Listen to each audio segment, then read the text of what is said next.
Le plan cartésien, ça c'est vraiment un concept que j'adore. Alors, premièrement, la chose que tu dois savoir, c'est qu'il y a deux axes. L'axe des X, OK, celle qu'on commence tout le temps, on commence toujours par l'axe des X, et l'axe des Y. OK? Alors, si on commence ici, regarde comment ça a été fait. L'axe des X, c'est à partir d'ici, on a le point 0.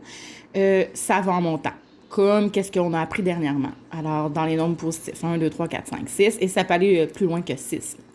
Et de l'autre côté, toujours sur le même axe, on s'en va dans les nombres négatifs. Moins 1, moins 2, moins 3, moins 4, moins 5.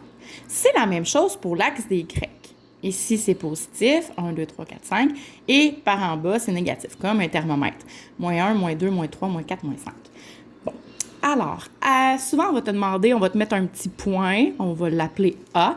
On va te demander, c'est quoi les coordonnées de A? OK, là, il faut que tu me pardonnes parce que c'est pas exactement devant. Là, j'ai pas de règles avec moi en ce moment. Alors, on commence toujours par l'axe des X. Alors, A, on va écrire ses coordonnées entre parenthèses. Alors, il est vis-à-vis le 3. OK? Alors, c'est 3, virgule, et là, on va aller voir dans les Y, 2. Alors, A, ses coordonnées, c'est 3, virgule 2. OK? On regarde les X, après ça, on regarde les Y. Je t'en donne un autre. B.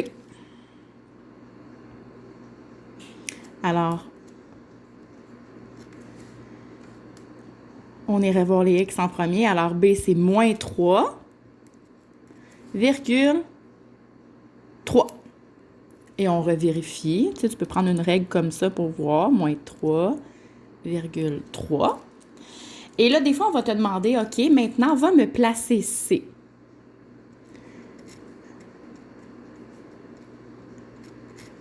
C qui est moins 5, moins 1. Alors, va me placer C. On n'oublie pas qu'on commence toujours avec l'axe des X. Alors, on va trouver le moins 5. Il est ici. Virgule moins 1. Alors, ça veut dire que mon C se trouverait là. Moins 5, virgule moins 1. Alors, c'est ce qu'il y en est pour les plans cartésiens. Alors, bonne étude!